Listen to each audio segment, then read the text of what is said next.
Assalamualaikum.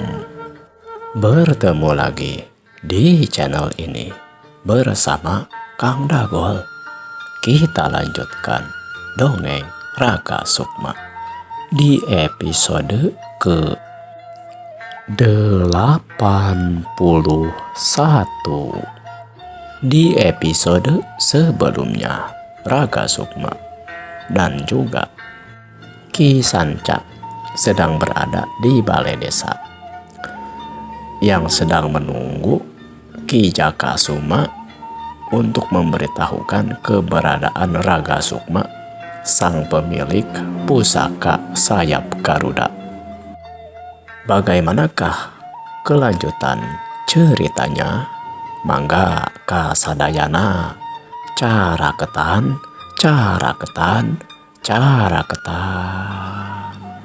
Waktu berjalan tidak terasa.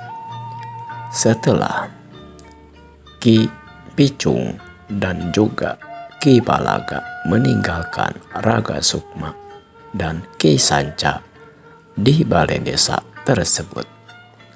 Kemudian Ki Sanca pergi ke dapur untuk menyiapkan makan siang. Sedangkan Raka Sukma semula duduk-duduk saja di ruangan tengah. Terkadang juga dia pergi ke teras untuk melihat pemandangan suasana kampung Bojong Salak tersebut. Namun pada akhirnya dia pun ikut masuk ke dalam untuk menemani Ki Sanca menyiapkan makan siang. Singkat cerita, makan siang pun telah mereka lakukan dan waktu terus berlalu sampai menjelang sore hari. Sore itu suasana cukup cerah. Matahari bersinar begitu terik, memberikan kehangatan di suasana alam pedesaan yang masih sejuk dan terasa segar walaupun keadaan sepanas itu di siang itu. Kini Raka Sukma dan juga Mang Sanca sedang duduk di teras balai kampung ataupun balai desa. Dari kejauhan terlihat dua orang sedang menuju ke arah tempat itu. Sosok tubuh yang tidak asing bagi Ki Sanca dan juga Raka Sukma. Mereka berdua adalah Mang Balaga dan juga Ki Picung yang sudah kembali lagi menuju balai desa tersebut. Segala karasa masa-masa abah, masa-masa bapak-bapak, alat ngalangkah segala karasa, tanaga masa-masa kagak ada tanaga, kagak ada daya. Saya mah ngadayak-dag saja. Wis baku. Rimang Balaga mah segala naon cenah Picung, apa katanya Picung?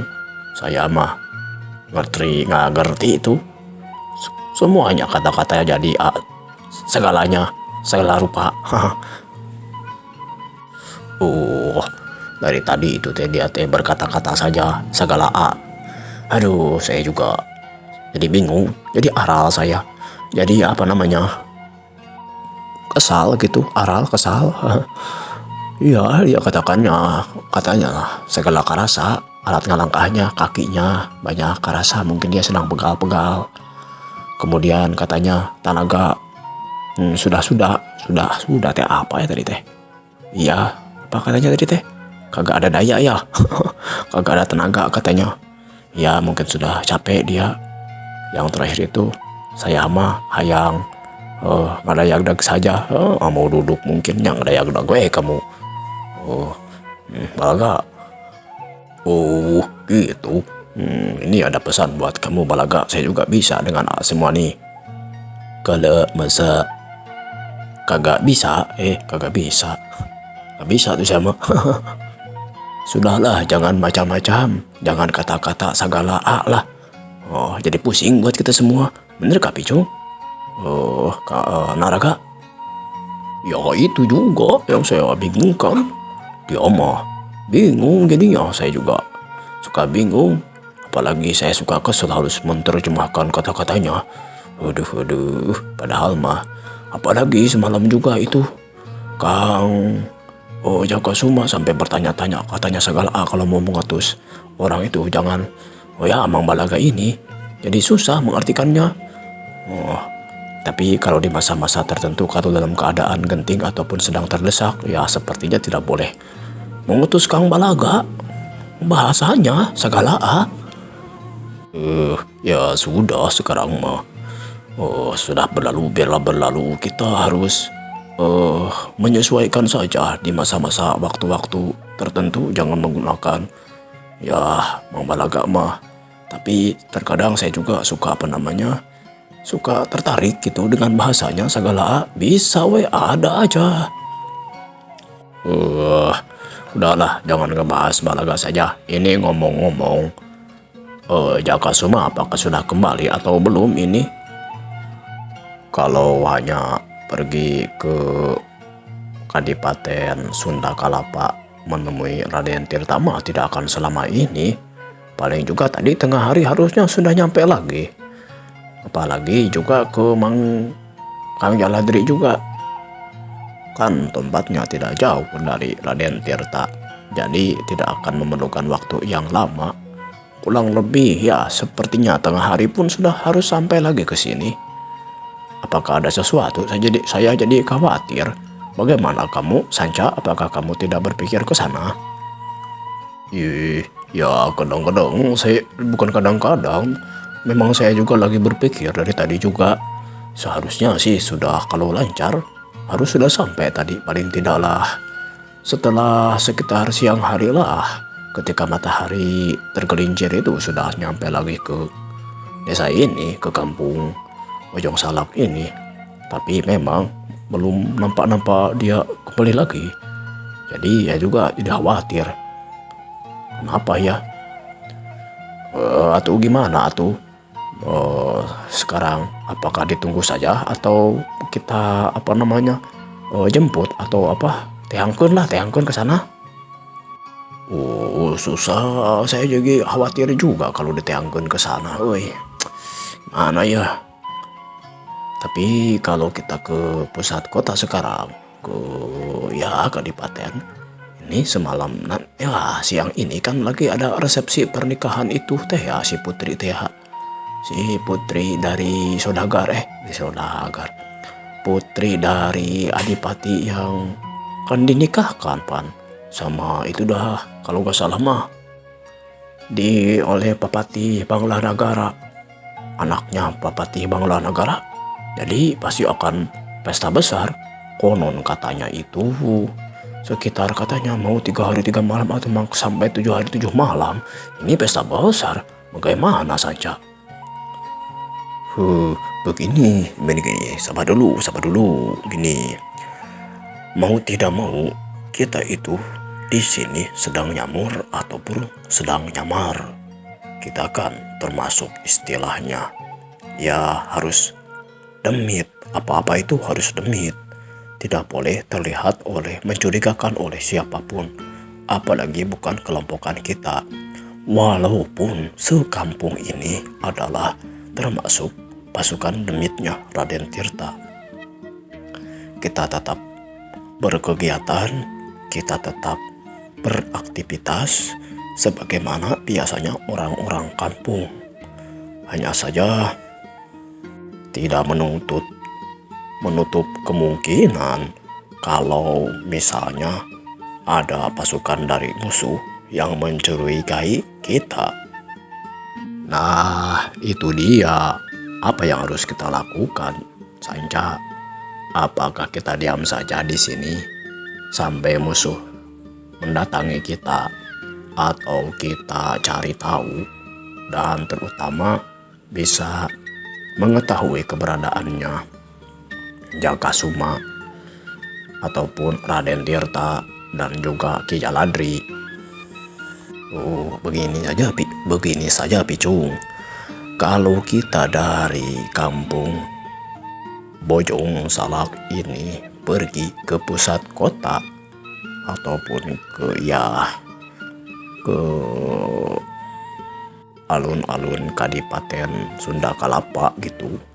Kemudian dipikir-pikir lagi, berita pestanya ini tidak hanya kita yang memperhatikannya, otomatis dari kampung yang lebih jauh dari Bojong Salak ini pun banyak orang yang itu katanya mau nonton bagaimana nanti malam ada hiburannya. Jadi justru bahkan akan menimbulkan kecurigaan kalau di kampung. Ya, kalau di kampung kita tidak ada yang ke sana. Kalau masalah itu tidak perlu khawatir. Soalnya yang saya tahu beberapa orang secara ya memang juga sukarela. Alamiah lah bahasanya, tidak harus disuruh pun. Ada beberapa orang yang ingin melihat ke sana katanya. Menonton gitu hiburan atau apalah gitu sambil mereka melihat keadaan ya, kalau bahasa sekarang mah papajar ataupun berekreasi sambil melihat pesta yang ada di ya pusat kadipaten kita. Itu mah nomor sekian lah. Yang terpenting adalah bagaimana kita bisa tahu keberadaannya Jakasuma. Sebenarnya kalau masalah Jakasuma mungkin ada urusan yang lain, atau Raden Tirta dan juga Ki Jaladrinya lagi tidak ada di rumah, atau mungkin dia pergi ke tempat yang lain dulu atau gimana lah. Karena ini juga baru setengah hari juga belum. Kalau misalnya perhitungannya sampai tadi, harusnya tadi siang dia sudah datang, sampai sore belum datang, mungkin ada halangan di jalan. Kita tunggu sajalah sampai besok pagi lah. Kalau Ki Jakasuma belum datang lagi ke sini, baru kita pergi mengambil tindakan, pergi ke alun-alun ataupun ya tempatnya Ki Jaladri ataupun ke rumahnya tempatnya Raden Tirta di Sunda Kalapa sana. Tapi boleh saya memotong, Kang? Ada apa? Raga, silakan. Begini, Kang, pan mau tidak mau janji saya pergi dari rumahnya Ki Sodagar adalah untuk mencari obat. Namun sudah boleh dibilang lah hampir seharian penuh, hampir menjelang malam lagi saya berangkat. Kemarin itu kan di malam hari, sekarang sudah mau malam lagi. Berarti saya sudah cukup lama ke sini. Kalau saya terlalu lama, takutnya menimbulkan kecurigaan juga dari si Abah sama si Emak Rencang gitu di rumahnya Ki Sodagar, atau menjadikan kecurigaan yang lain kepada orang lain gitu, Kang. Lalu maksudmu apa, Raga? Begini, Kang, saya izin kembali dulu atau ke rumahnya Tuan Saudagar. Ya itu mah kalau diizinkan. Kalau mau ditemani sama Kang Sanca mangga, kalau mau ditemani sama Kang Picung mangga, sama Kang Balaga juga tidak apa-apa. Saya mah misalnya takutnya kecurigaan akang-akang ini masih tetap ada kepada saya. Soalnya mau tidak mau saya teh orang yang dicari-cari dan orang yang dinanti-nanti. Apalagi kalau mendengar itu sejarahnya senjata yang saya pegang ini begitu panjang, kata Kang Jakasuma semalam kan. Aduh, kamu Raga, kenapa kamu bicara sembarangan? Kemana apa bilang-bilang hal seperti itu di hadapan orang lain? Bukankah Ki Jakasuma sudah mewanti-wanti kamu tidak boleh asal bicara? Aduh. Iya benar Jakasuma. Walaupun saya sebenarnya sudah tahu, walaupun tidak diberikan tahu secara langsung oleh Kang Sanca, karena kami di sini walaupun tidur harus tetap memasang telinga, harus tetap waspada dengan semua yang terjadi di sekitar kami. Ataupun kalau secara singkat mah saya tidak perlu dicurigai lah, masih termasuk kita satu pasukan atau satu satu kelompok lah. Tapi tetap saja kamu pun harus berhati-hati. Raga, diusahakan jangan bilang-bilang lagi seperti itu. Kalaupun mau mengarah ke sana, gunakan kode saja. Misalnya apa gitu. Oh itu dia, kamu harusnya lebih hati-hati. Walaupun, maaf nih, kita yang ada di sini tidak perlu ada rahasia karena kita masih satu kawanan lah, satu kelompok gitu. Tetap saja kamu harus lebih hati-hati. Oh, Raga. Iya. Maafkan saya tuh Kang. Aduh, saya emang keceplosan tadi teh. Ya itulah intinya. Saya bagaimana kalau pergi dulu ke Tuhan Saudagar dulu. Begini Raga. Tapi kamu harus berusaha dulu, jangan sampai berkata sembarangan lagi. Berjanji kamu harus, ya jangan sampai kejadian yang barusan terjadi lagi. Ya Kisanja, pastilah.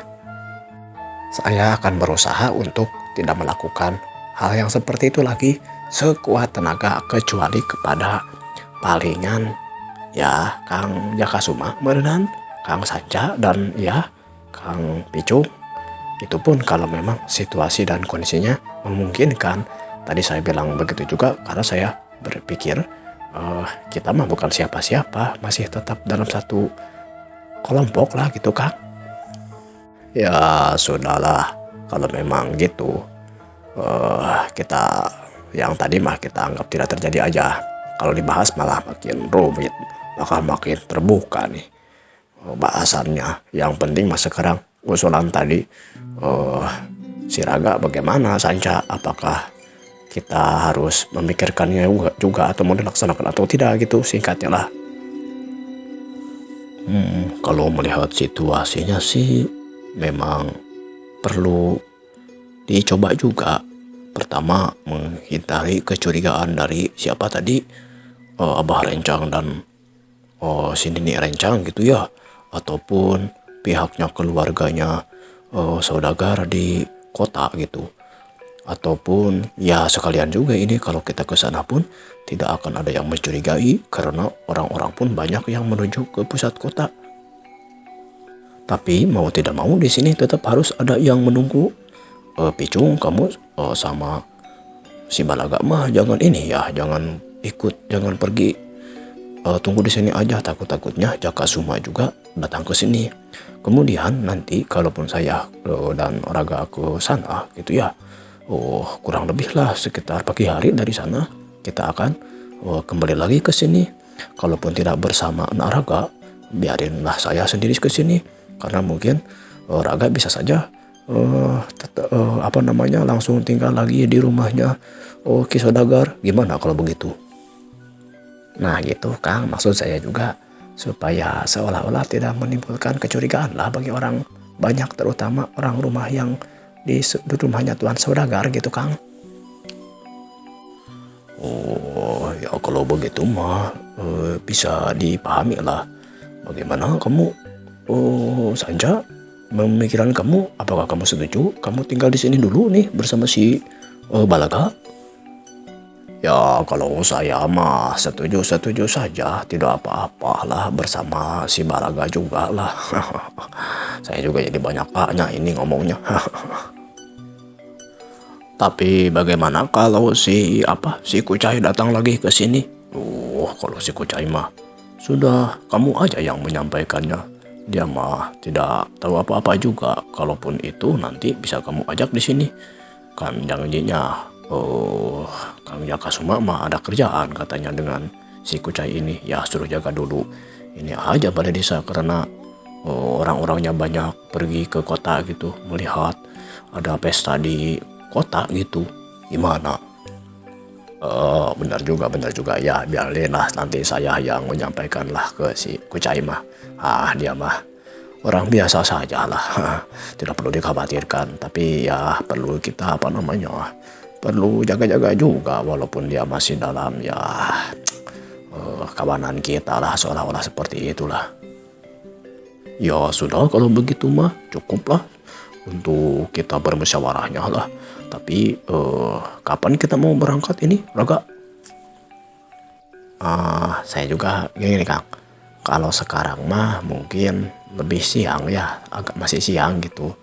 Maju ke sorenya juga, sudah waktu sore juga, belum terlalu sore lah. Kayaknya kisaran ketika sekitar jam 4 sore kita berangkatnya. Kalaupun terlalu malam, saya nanti di jalan akan gelap, Kang. Gimana tuh, Kang? Oh, ya sudah kalau begitu mah.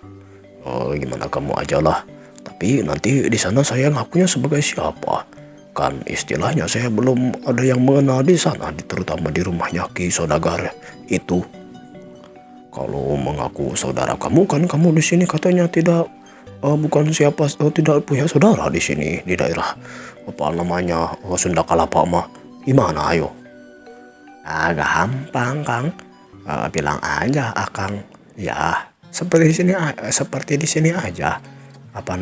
Termasuk seolah-olah muridnya ataupun saudaranya Ki Jakasuma. Kan Ki Jakasuma terkenal sebagai seorang yang ahli pengobatan.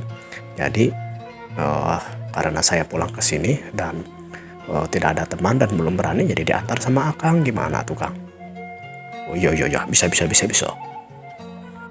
Selanjutnya dirasa sudah cukup untuk menyusun rencana yang akan mereka lakukan.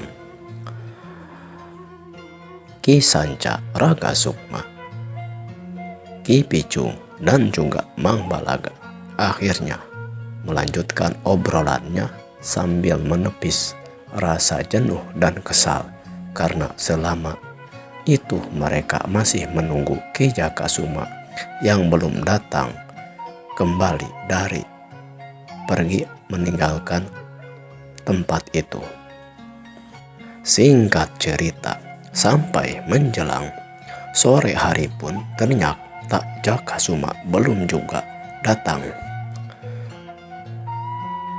Untuk menghindarkan rasa penasaran, menjawab rasa penasaran karena mereka masih menunggu Ki Jakasuma, ditunggulah Ki Jakasuma kedatangannya sampai menjelang malam tiba sekitar waktu tenggelamnya matahari.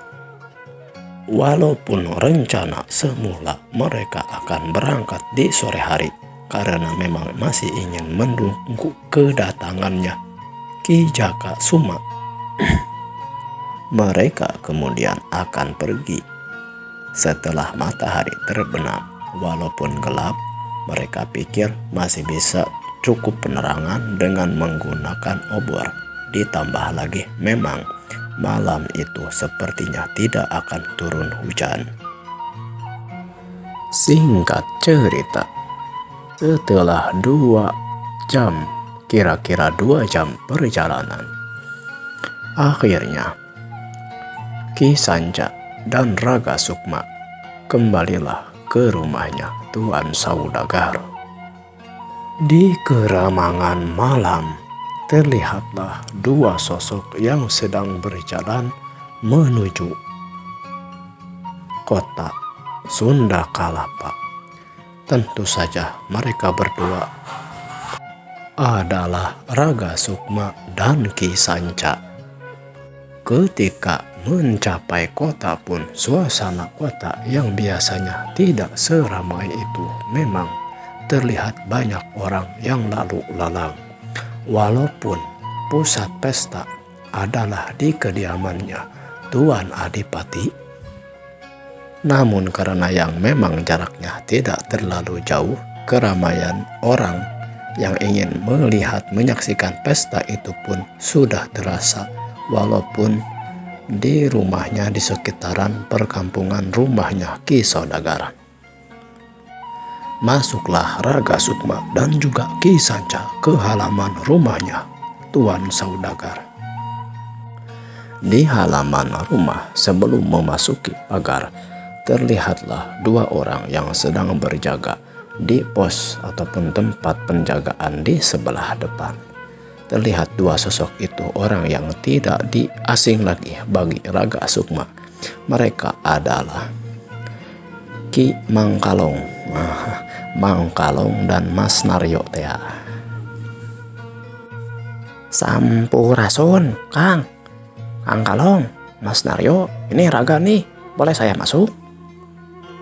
Kemudian terlihat dengan agak terkaget-kaget Mang Kalong dan juga Mas Naryo memalingkan atau memandangkan mukanya hadap penglihatannya melihat dari sumber suara siapa yang menyapa mereka berdua. Di antara celah-celah temaramnya malam dan seala kadarnya cahaya dari lentera ataupun obor yang memang dipasang di sekitaran rumah Tuan Saudagar, terlihatlah dua sosok di balik pagar. Satu sosok dikenali, agak-agak dikenali oleh Mang Kalong, walaupun yang satu lagi tidak dia kenali. Dari suaranya itu seperti suara kamu, Raga. Bukankah kamu itu Raga? Iya, Kang. Boleh saya masuk, Kang?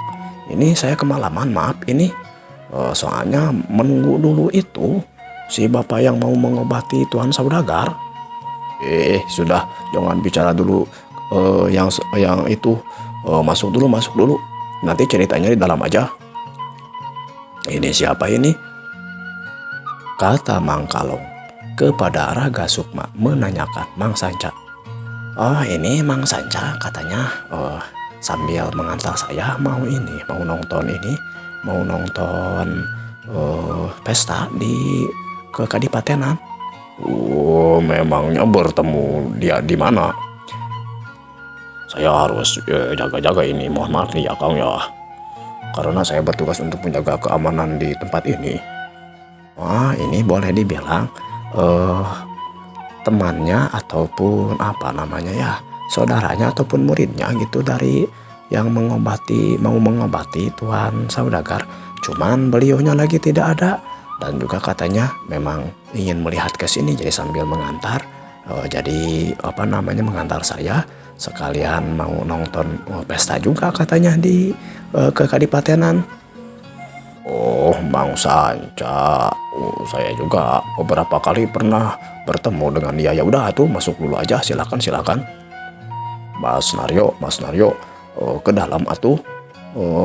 Tolong panggilkan si Abah Rencang sambil memberitahu Raga dan juga ada tamu ini dari ini sepertinya dari kampung itu ya, dari kampung Bojong Salak ya. Mas Naryo yang masih bersalaman dengan Raga Sukma dan juga menyapa Mang Sanca, kemudian menoleh dan memberikan isyarat bahwa dia mengerti. Tanpa berkata-kata, Mas Naryo kemudian berlalu meninggalkan mereka bertiga menuju ke dalam menemui si Abah Rencang teh. Aduh, kenapa malam-malam atuh ini teh? Jadinya, agak curiga ini, Amang. Mohon maaf nih sebelumnya nih. Bukannya mau malam-malam, Kang. Menunggu dulu yang mau mengobati Tuan Saudagar. Tuan Saudagar sekarang mah lagi sudah diobati oleh si Abah Dukun dan si Abah Kucubung teh. Jadi sudah agak baikan walaupun masih belum bisa beraktivitas sebagaimana biasanya. Oh, syukurlah kalau begitu, Kang. Kalau menurut Abah Picung kan, mohon maaf kata Abah Kucubung kan si Mbah Kucubung, itu saya harus nyari obat yang lebih tepat lagi ke Bojong Salak itu, tapi belum ketemu yang mengobatinya gitu, Kang. Kata Raga Sukma memberikan alasan begitu saja yang dipikirkan di dalam kepalanya. Oh ya, memang kata yang si Mbah Kucubung dan si Mbah Dukun juga, ini perlu waktu yang agak lama sampai Tuan Saudagar ini pulih. Jadi ya sudahlah, yang penting mah sudah ada Tuan Saudagar bisa diselamatkan nyawanya lah, tidak sampai ke korban jiwa gitu. Ya, kita menunggu saja sampai beliau bisa sembuh lagi seperti sedia kala gitu. Oh iya, Kang. Waktunya waktunya yang menyaksikan video ini. Sudah cukup untuk pertemuan di kali ini. Semoga terhibur. Like, komen, dan subscribe-nya di Antosku Kang Dagol. Bagaimanakah kelanjutan ceritanya? Kita bertemu lagi di episode selanjutnya. Wilujeng patepang deui permio.